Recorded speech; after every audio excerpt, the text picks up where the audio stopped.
Hello बच्चों, कैसे हैं आप सभी लोग। आशा करते हैं कि आप इस पैंडेमिक में स्वस्थ और खुशहाल होंगे। तो चलिए शुरू करते हैं आज का अपना टॉपिक।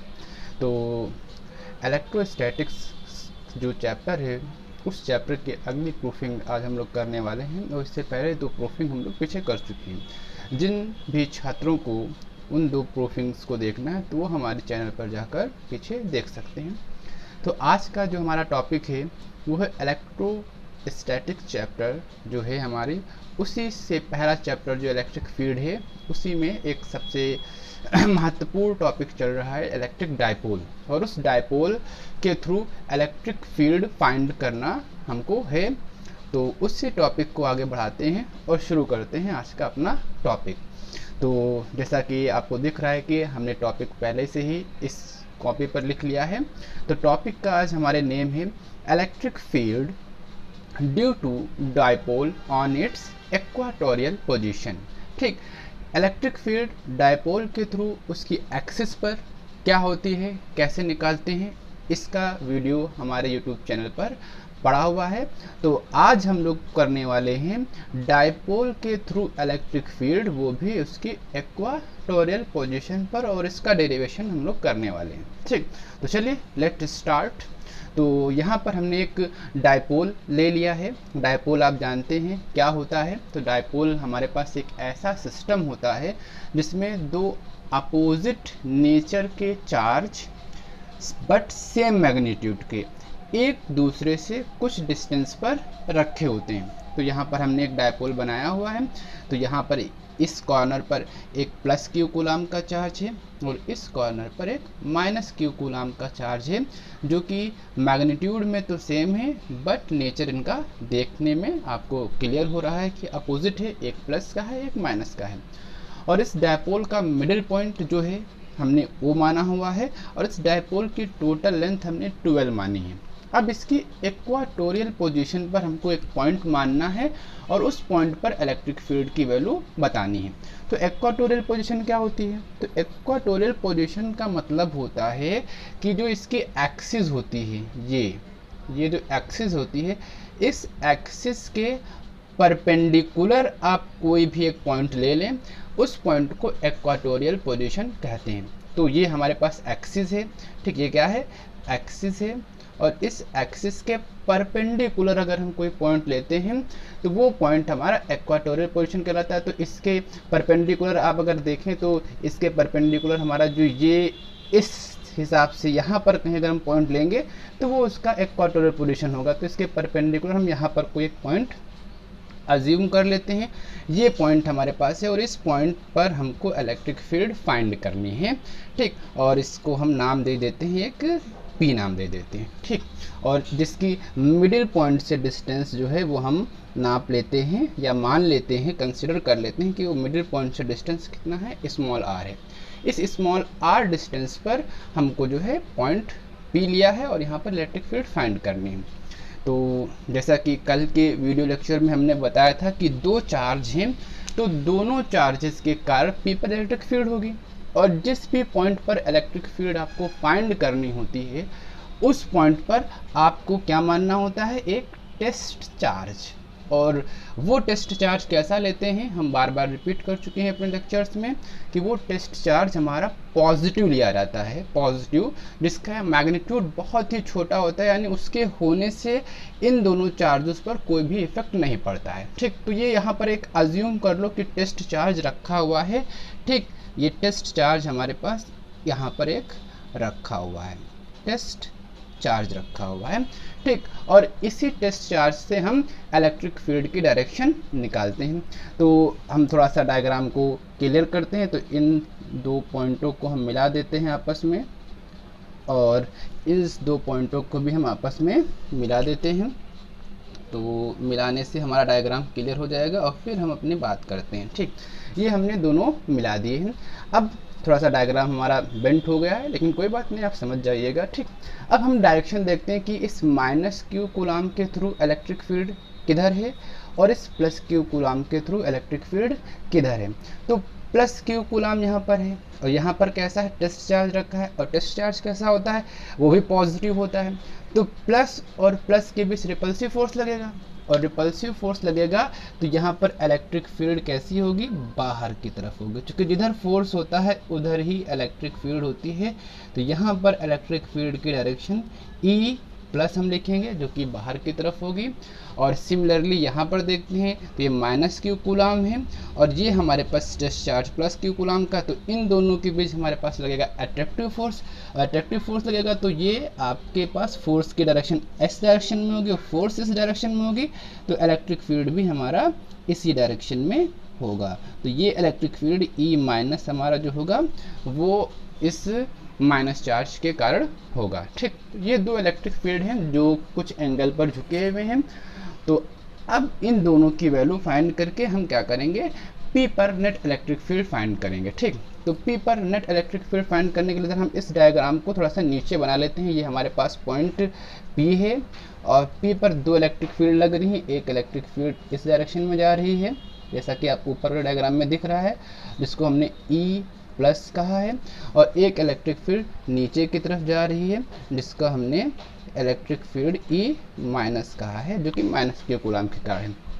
इन दोनों को हम क्या कर सकते हैं, इन दोनों को हम जो है रिजॉल्व कर सकते हैं। इन दोनों को रिजॉल्व करेंगे तो इन दोनों इलेक्ट्रिक फील्ड के दो कंपोनेंट बनेंगे, एक हॉरिजॉन्टल कंपोनेंट और एक कंपोनेंट हमारा बनेगा परपेंडिकुलर। तो इसका E प्लस का हॉरिजॉन्टल कंपोनेंट एक होगा इस साइड में, इसको हम ऐसे तोड़ेंगे इधर साइड में, तो ये हमारा होगा E प्लस कॉस थीटा। अगर ये एंगल हम थीटा अज्यूम कर लें और ये एंगल भी थीटा अज्यूम कर लें, और इस माइनस का भी क्या होगा, हॉरिजॉन्टल कंपोनेंट होगा E minus cos theta horizontal component, और E प्लस का एक परपेंडिकुलर कंपोनेंट होगा जो कि इससे लंबवत होगा, तो जिसको हम लोग E प्लस साइन थीटा कहते हैं, और इसका एक नीचे की तरफ जो होगा वो हमारे पास होगा E minus sine theta.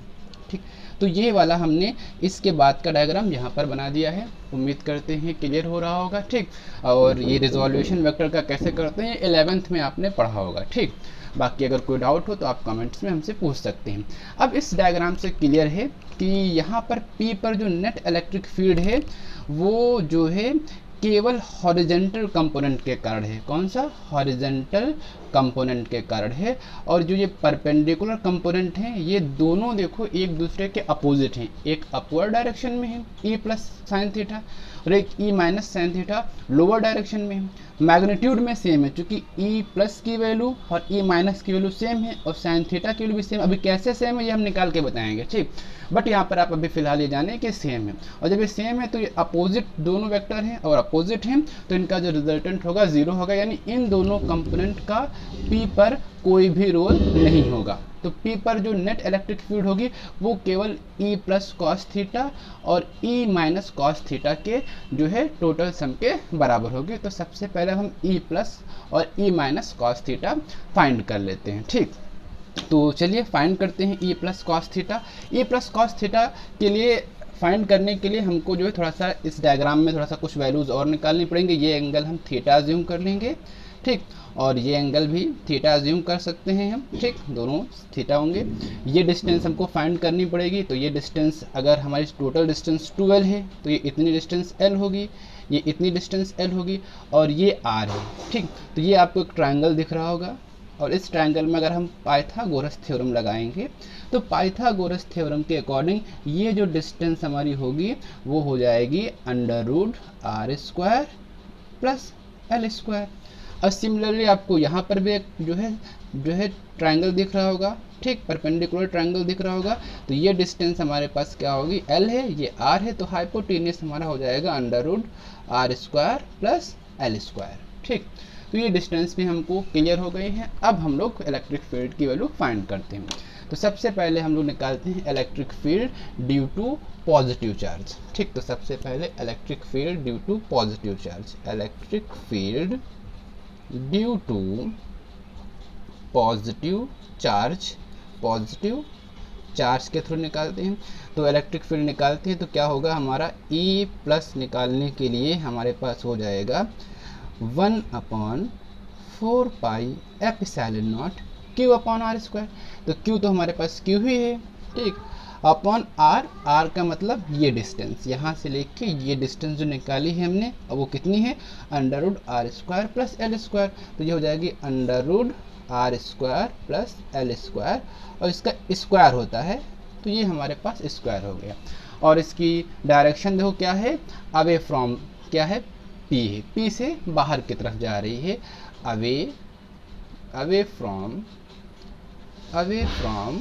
P है, ठीक, इसकी डायरेक्शन अवे फ्रॉम पी है। थोड़ा सा अगर इसको सॉल्व कर सकते हैं तो लिख सकते हैं E plus is equal to 1/4 pi epsilon not Q upon under root का स्क्वायर करते हैं तो ये R square plus L square ही बचेगा, और इसको हम इक्वेशन नंबर फर्स्ट मान लेते हैं, ठीक।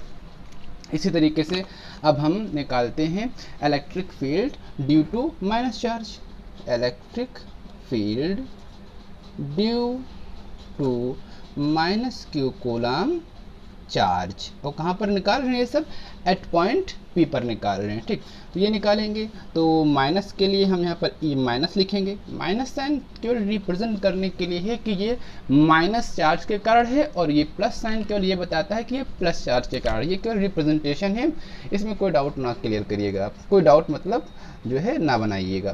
तो इसको सॉल्व करते हैं तो 1/4 pi epsilon not Q upon r, r की जगह पे यहाँ पर भी डिस्टेंस उतनी ही है, माइनस क्यू कूलम के डिस्टेंस और पी तक की जो है वो under root r square plus L square, इसका स्क्वायर करेंगे तो अंडर रूट हट जाएगा, तो हम डायरेक्ट लिख रहे हैं r square plus L square, और इसको इक्वेशन नंबर सेकेंड। अब पी पर नेट इलेक्ट्रिक फील्ड कितनी है, तो पी पर नेट इलेक्ट्रिक फील्ड हमने आपको इस डायग्राम में बता दिया, जो डायग्राम बी है कि यहाँ पर इसका जो कंपोनेंट परपेंडिकुलर कंपोनेंट है ये कैंसिल हो जाएंगे, तो टोटल इलेक्ट्रिक फील्ड केवल हॉरिजॉन्टल कंपोनेंट के जो है सम के बराबर होगा। सम क्यों कर रहे हैं, क्योंकि दोनों एक ही डायरेक्शन में है, ई प्लस कॉस थीटा भी इधर है, इसका भी हॉरिजॉन्टल कंपोनेंट इधर है, और इसका भी हॉरिजॉन्टल कंपोनेंट इधर है, और जब दो वेक्टर सेम डायरेक्शन में होते हैं तो हम ऐड कर देते हैं, तो इसको हम ऐड करेंगे, तो इसलिए हम नेट इलेक्ट्रिक फील्ड निकालेंगे, नेट इलेक्ट्रिक फील्ड एट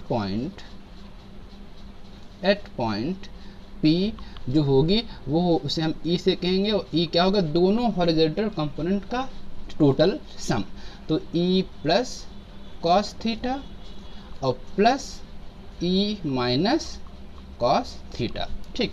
आप सबकी वैल्यू पुट करते हैं और कैलकुलेट करते हैं, तो ई प्लस की वैल्यू कितनी है, ई प्लस की वैल्यू इक्वेशन फर्स्ट से देखो 1/4 pi epsilon not Q upon r square plus L square, और कॉस थीटा आपका ऐसा ही रहेगा, और प्लस ई माइनस की वैल्यू भी कितनी है, इक्वेशन नंबर 2 से देखिए आप, तो 1/4 pi epsilon not Q upon r square plus L square होगा, और साथ में इनटू कॉस थीटा, ठीक। तो इन दोनों में ये दोनों चीज़ दो बार लिखी हैं, तो कुल मिला के दोनों 2 टाइम्स हो जाएगा, यानी 2 × 1/4 pi epsilon not Q upon r square plus L square into cos theta. अब ये कॉस थीटा की वैल्यू ज़रा हम फाइंड कर लेते हैं, और कॉस थीटा की वैल्यू फाइंड करके हम इसमें पुट करके अपनी प्रूफिंग को कंप्लीट करते हैं। तो कॉस थीटा की वैल्यू हम इधर फाइंड कर रहे हैं, तो आपको एक ट्राइंगल दिख रहा होगा, ये ट्राइंगल दिख रहा है, इसका नाम को दे देते हैं A P O, triangle A P O. अगर इस ट्राइंगल में हम कॉस थीटा लगा दें तो cos theta is equal to क्या होता है आपका, ठीक, cos theta is equal to होता है आपका जो है base upon perpendicular, base upon hypotenuse, sorry, ठीक, कॉस थीटा बराबर होता है बेस अपॉन हाइपोटेनस। तो बेस कितना है इसका एल, और हाइपोटेनस कितना है under root r square plus L square, तो ये आपका होता है बेस अपॉन हाइपोटेनस, ठीक। तो बेस अपॉन हाइपोटेनस होता है, तो इसको हम हल करते हैं, तो बेस हमारे पास एल है और हाइपोटेनस से under root l square plus r square, ठीक। तो ये कॉस थीटा की वैल्यू हमारी आ गई। अब कॉस थीटा की वैल्यू ये उठा के इसमें पुट कर देते हैं और अपनी कैलकुलेशन को कंप्लीट करते हैं, ठीक। तो चलिए देखते हैं, कैलकुलेशन को हल करते हैं। तो यहाँ पर पुट करते हैं तो ये हमारे पास हो जाएगा 2 × 1/4 pi epsilon not q into r square plus L square, और कॉस थीटा की वैल्यू यहाँ से उठाओ तो l upon under root r square plus L square. ठीक, चलिए अब आगे बढ़ते हैं और आगे सॉल्व करते हैं। तो यहाँ तक उम्मीद करते हैं क्लियर है सारी चीज़ें। ठीक, इसी के आगे कंटिन्यू करते हैं। चलो यहीं पास कर देते हैं। ठीक, तो ऊपर देखो 2QL एक पास कर लेते हैं और 1/4 थोड़ा सा रीअरेंज कर लेते हैं। तो हमने 1/4 एप्सिलॉन नॉट ऐसे ही लिखा और 2QL एक पास कर दिया, 2QL एक पास कर दिया। और नीचे देखो हमारे पास हो जाएगा r square plus L square की पावर कुछ नहीं तो 1 है, और अंडर रूट का मतलब होता है 1/2, तो 1 + 1/2 पावर ऐड कर देंगे तो 3/2 बन जाएगा। तो ये नीचे बन जाएगा r square plus L square की पावर 3/2।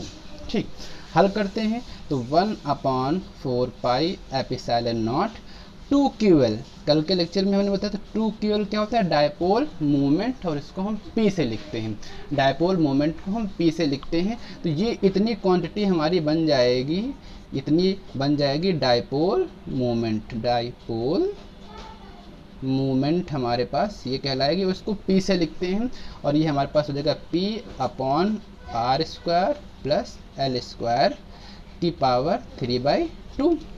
ठीक, 3/2। थोड़ा सा बाकी रह गया, वो भी कंप्लीट कर लेते हैं।